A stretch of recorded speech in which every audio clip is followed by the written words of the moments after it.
Hello everyone. तो जैसा कि आप लोग देख रहे हैं स्क्रीन पे कि कैन यू सॉल्व इट, यानी कि यहाँ पे एक्स का वैल्यू पूछा जा रहा है ना। तो एंगल यहाँ पे क्या दे रखा है आपको, 36 डिग्री दे रखा है। लेकिन हम यहाँ पे जानते हैं कि यदि एंगल 30 डिग्री हो, 45 डिग्री हो, या फिर आपका 60 डिग्री, 90 डिग्री हो, तो हम लोग इजिली वे में एक्स का वैल्यू निकाल सकते हैं। लेकिन क्या आपको यहाँ पे 36 डिग्री का वैल्यू पता है? यदि 36 डिग्री का वैल्यू पता होता तो फिर आप यहाँ पे एक्स का वैल्यू आराम से निकाल लेते। ठीक है, तो चलिए हम लोग यहाँ पे कोशिश करते हैं कि जैसा कि आपको यहाँ पे दिख रहा है ना। एक मिनट। जैसा कि यहाँ पे आपको दिख रहा है कि ये 2 दे रखा है, ये 36 डिग्री दे रखा है और ये एक्स का वैल्यू हमसे पूछ रखा है। हम जानते हैं कि यहाँ पे हमारे पास यदि 0 डिग्री होता, ठीक है, 30 डिग्री होता, 45 या फिर 60 या फिर 90 डिग्री में से कोई भी होता, तो हम लोग इसका वैल्यू हम लोग जानते हैं, इसका वैल्यू हम लोग निकाल सकते हैं। ठीक है, लेकिन यहाँ पे आपको जो थीटा दे रखा है वो 36 डिग्री दे रखा है।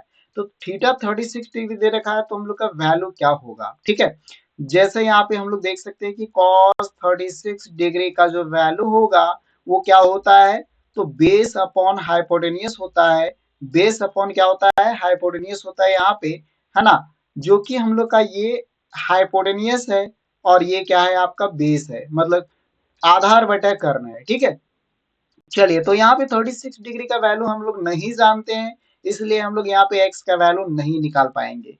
लेकिन यहाँ पे हम लोग कोशिश करते हैं, है ना, कि कुछ ट्रायंगल में इसका फॉर्मेशन करते हुए हम लोग यहाँ पे निकालते हैं। तो जैसा कि आपको यहाँ आपके पास यहाँ पे दे रखा है कि 36 डिग्री यहाँ पे एंगल था, है ना। इसका इमेजिनरी एक ट्रायंगल हम लोग यहाँ पे बना लेते हैं, है ना। इसका डुप्लीकेट बना लेते हैं इस तरीके से। तो यहाँ पे हम लोग कह सकते हैं कि ये 36 हो जाएगा। ये जब 36 है तो ये भी 36 हो जाएगा। और ये साइड हम लोग का 2 है तो ये भी साइड हम लोग का 2 हो जाएगा। क्यों? आइसोसेलेस ट्रायंगल समद्विबाहु त्रिभुज के अनुसार। ठीक है, तो यहाँ पे ये हो गया। और ये x हो जाएगा तो ये भी क्या हो जाएगा आपका x हो जाएगा। ठीक है, यहाँ तक क्लियर है। अब क्या करते हैं कि हम लोग जानते हैं कि यहाँ से इसको यदि हम लोग एक फॉर्मेशन और करते हैं, इसको साइड को बढ़ा देते हैं, तो किसी भी दो, यहाँ पे फॉर्मेट हम लोग समझ सकते हैं ये कॉन्सेप्ट, कि किसी भी दो अंतः कोणों का योग जो होता है वो तीसरी कोण के बाहरी कोण के बराबर होता है। मतलब ये अल्फा ये बीटा यदि हम लोग लेते हैं तो बाहर का कोण क्या हो जाएगा, अल्फा प्लस बीटा हो जाएगा। तो हम लोग का यहाँ पे क्या है, 36 डिग्री दे रखा है, 36 डिग्री, तो ये हमारा क्या हो जाएगा, 72 डिग्री हो जाएगा। क्या हो जाएगा यहाँ पे, 72 डिग्री हो जाएगा। और यदि हम लोग इस फॉर्मेशन को यहाँ से और बढ़ाते हैं और इसको यदि हम लोग यहाँ पे 36 डिग्री लेते हैं, 36 डिग्री लेते हैं यहाँ पे, है ना, कंसीडर करते हैं, तो हम जानते हैं यहाँ पे कि ये 72 है, ये 36 है, तो ये वाला एंगल क्या होगा। ठीक है, अच्छा ऐसा हम लोग इतना क्यों कर रहे हैं, क्योंकि हमें यहाँ सिमिलरिटी ट्रायंगल से निकालना है। तो हम लोग यहाँ पे जानते हैं कि 72 डिग्री एक एंगल दे रखा है, एक एंगल हम लोग का 36 डिग्री है ना। तो ये एंगल कितना होगा, तो हम जानते हैं तीनों कोणों का योग कितना होता है, 180 के बराबर होता है। तो यहाँ पे कितना जोड़ देंगे कि ये हमारा 180 के बराबर हो जाएगा, तो 30 ये 72 हम लोग यदि ऐड कर देते हैं तो ये 180 के बराबर हो जाता है, यानी कि ये वैल्यू भी क्या होगा, 72 डिग्री होगा। ठीक है, तो यहाँ पे देखिए अब क्लियर है। अब यहाँ पे हमारे पास जो ट्रायंगल है वो दो ट्रायंगल यहाँ पे फॉर्मेशन है। एक तो बड़ा वाला ट्रायंगल है, ठीक है, ये बड़ा वाला ट्रायंगल है यहाँ से लेकर के यहाँ तक। ये टोटल क्या हो जाएगा, 72 डिग्री। टोटल क्या हो जाएगा, 72 डिग्री।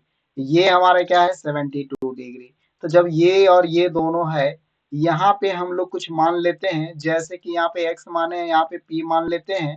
तो ये टोटल लेंथ जो होगा वो क्या हो जाएगा, हम लोग का टोटल लंबाई जो होगा वो 2 प्लस क्या हो जाएगा, p हो जाएगा। और ये इक्वल हो जाएगा। क्यों होगा इक्वल, क्योंकि ये भी 72 मिल करके बना रहा है और ये भी 72 है। तो ये वाला मिल करके हम लोग का, यानी कि 2x इज इक्वल टू क्या हो जाएगा, 2 प्लस p हो जाएगा। ये टोटल लेंथ यहाँ से यहाँ तक।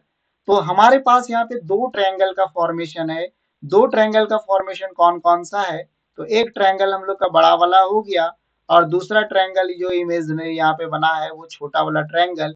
यहाँ पे 36 डिग्री है, यहाँ पे आपका P है, ये आपका 2 है, ये वाला ट्रायंगल, ये आपका 72 डिग्री है, ये भी आपका 72 डिग्री है। तो हम जानते हैं कि यदि ये दो एंगल इक्वल होते हैं तो दोनों साइड भी क्या होते हैं, इक्वल होते हैं। तो ये 2 है तो ये भी क्या हो जाएगा, 2 हो जाएगा। ठीक है, चलिए अब आपके पास यहाँ पे दो ट्रायंगल आ गया है। अब दोनों ट्रायंगल का सिमिलरिटी केस से हम लोग यहाँ पे बात करेंगे, है ना। एक मिनट,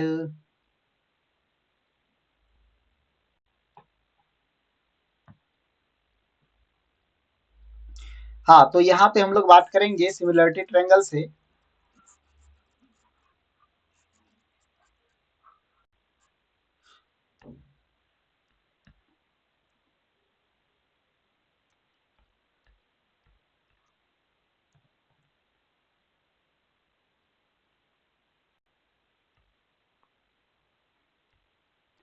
चलिए जैसा कि ये दिख रहा है आप लोग को, ठीक है, दो ट्रायंगल यहाँ पे दिख रहा है। कौन कौन सा ट्रायंगल है, तो एक ये छोटा वाला ट्रायंगल है और एक बड़ा वाला ट्रायंगल है। ठीक है, दोनों का केस यहाँ पे सेम है।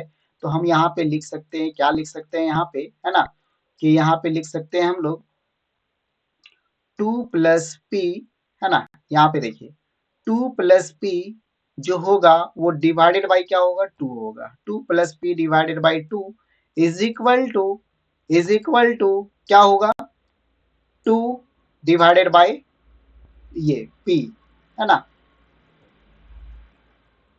2/p।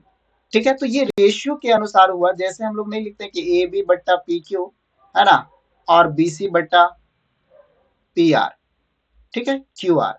तो इस तरीके से ये सिमिलरिटी ट्रायंगल से यहाँ पे आया हुआ है। अब यहाँ पे क्या क्या करेंगे, इसको क्रॉस मल्टीप्लाई करेंगे तो आ जाएगा 2p plus p square is equal to 4। और यहाँ पे क्वाड्रेटिक इक्वेशन आपका एक बन रहा है, क्वाड्रेटिक इक्वेशन बन रहा है। यदि हम लोग यहाँ पे p का वैल्यू यदि निकाल लेते हैं, है ना, तो x का वैल्यू यहाँ से निकल जाएगा। यदि p का वैल्यू हम निकाल लेंगे तो इसको में पुट करके हम x का वैल्यू यहाँ से निकाल सकते हैं। क्लियर है, x का वैल्यू निकाल सकते हैं। तो यहाँ पे देखिए हम लोग p का वैल्यू निकालते हैं किससे, तो एक फार्मूला आप जानते हैं, है ना, क्या जानते हैं, -b प्लस माइनस, है ना, b² - 4ac डिवाइडेड बाई 2 का फार्मूला लगा करके यहाँ पे, है ना, -2 प्लस माइनस, है ना, b² आने की 4 हो जाएगा और माइनस यहाँ पे माइनस माइनस प्लस 4 4 जा 16 हो जाएगा, है ना, और डिवाइडेड बाई क्या हो जाएगा, 2 यानी कि 2 × 1 हो जाएगा। तो P का वैल्यू हम यहाँ पे लिख सकते हैं। P का वैल्यू क्या लिख सकते हैं, P का वैल्यू हम यहाँ पे लिख सकते हैं कि ये 20 हो जाएगा, 4 कॉमन आएगा तो यहाँ पे हो जाएगा -1 प्लस माइनस √5 प्लस माइनस √5, है ना। तो ये हम लोग का P का वैल्यू यहाँ पे आ गया। ठीक है, लेकिन हमें क्या चाहिए, x का वैल्यू चाहिए। हमें क्या चाहिए, x का वैल्यू चाहिए। तो P का वैल्यू जो हमारे पास आएगा वो एक आएगा -1 माइनस √5 और दूसरा आ जाएगा हम लोग का +1, है ना, +1 माइनस √5। तो ये माइनस वाला हम लोग नहीं लेंगे, प्लस वाला लेंगे। यहाँ पे हम लोग यहाँ पे देख रहे हैं कि क्या है हम लोग का यहाँ पे कि 2x is equal to 2 + p है। तो हम लोग यहाँ पे बात कर सकते हैं कि 2x इज इक्वल टू क्या हो जाएगा, तो 2 + p हो जाएगा। और यहाँ पे हम लोग वैल्यू यदि डालेंगे p का तो 2 + 1 माइनस √5, है ना, 1 माइनस यहाँ पे, एक मिनट, यहाँ पे प्लस हो जाएगा, सॉरी, यहाँ पे माइनस हो जाएगा। हाँ यहाँ पे माइनस हो जाएगा, यहाँ पे मिस्टेक, थोड़ा सा मिस्टेक हो गया। यहाँ पे प्लस हो जाएगा, यहाँ पे माइनस हो जाएगा। ठीक है, ये दो वैल्यूज आते थे तो ये प्लस हो जाएगा, ये क्या हो जाएगा, माइनस हो जाएगा। ये आपका क्या हो गया, माइनस हो गया। तो हम यहाँ पे कह सकते हैं कि 2x का जो वैल्यू आया हमारे पास वो क्या आ जाएगा, तो 1 + √5 आएगा, है ना। तो x का वैल्यू क्या आ गया यहाँ पे, तो √5 + 1 डिवाइडेड बाई 2। तो इस तरीके से हम लोग x का वैल्यू यहाँ पे निकाल सकते हैं। ठीक है, चलिए क्लियर है, यहाँ पे समझ में आ गई बात है कि एक्स का वैल्यू हम लोग यहाँ पे कैसे निकालते हैं। कोई भी एंगल रहे, 36 के अलावे भी एंगल रहे तो हम लोग यहाँ पे बात कर सकते हैं। ठीक है, चलिए, यदि ये वीडियो अच्छा लगा हो तो लाइक और शेयर जरूर कीजिए, है ना। और साथ में आप लोग कमेंट कीजिए कि कौन सा पोर्शन में आपको समझ में नहीं आया। ठीक है, चलिए।